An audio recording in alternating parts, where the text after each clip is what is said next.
Friends, here I've soaked 1 cup of moong, washed it really well first under running water, soaked it in 3 cups of water overnight. Then I remove all the water and then again I keep it just like this for another 8 to 10 hours.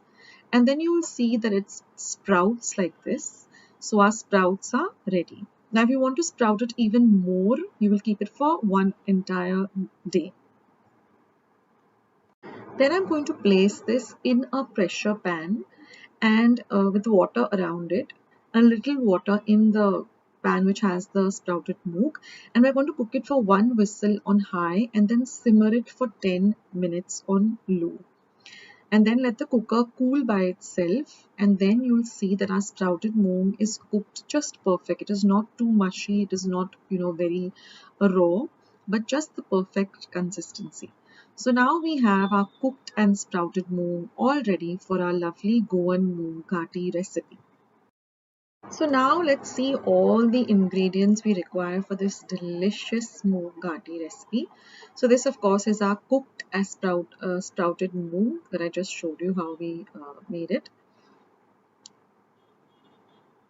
Then I have about 4 to 5 dried red chillies, Kashmiri chillies. I just have taken out the stem. Then we have over here 1 tablespoon of dhania seeds or coriander seeds. This is a small piece of nutmeg, 1 star anise, some 8 cloves, 6 cloves, 8 peppercorns, and half an inch of cinnamon. We are going to be dry roasting these spices. Then I require about half a cup of freshly grated coconut.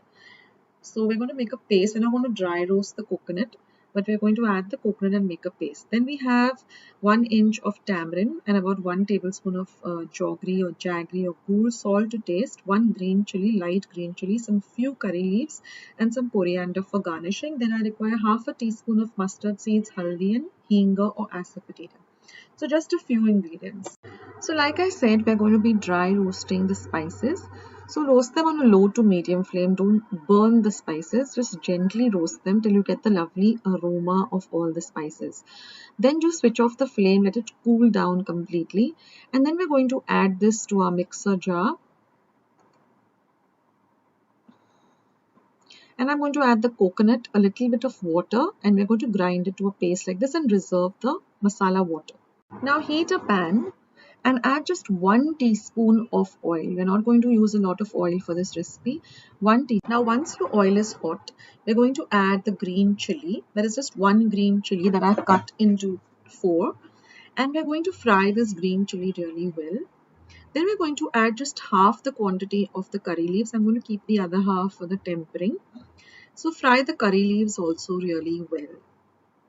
Now we're going to add our cooked sprouted moong.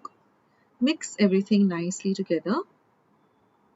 Now we're going to add the haldi powder or the turmeric powder.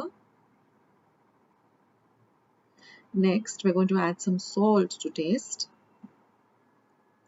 We're going to add the tamarind and the jaggery or gur.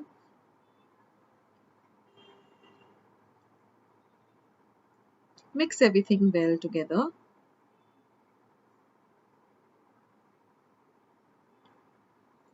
We want the jaggery to also melt. You can also use sugar if you don't have that at home.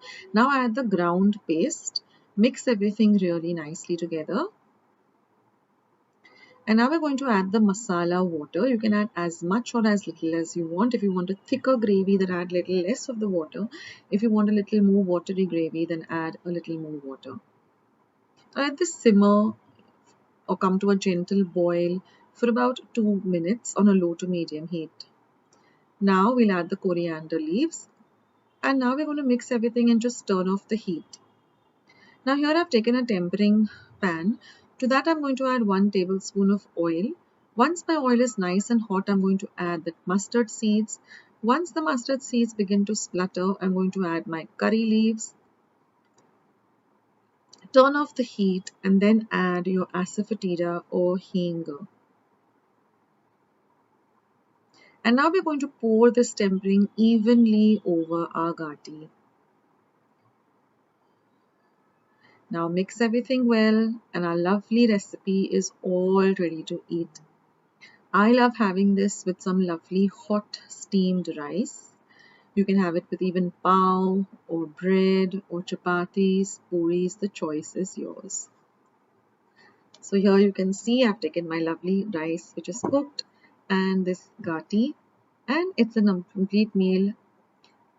Enjoy it, friends.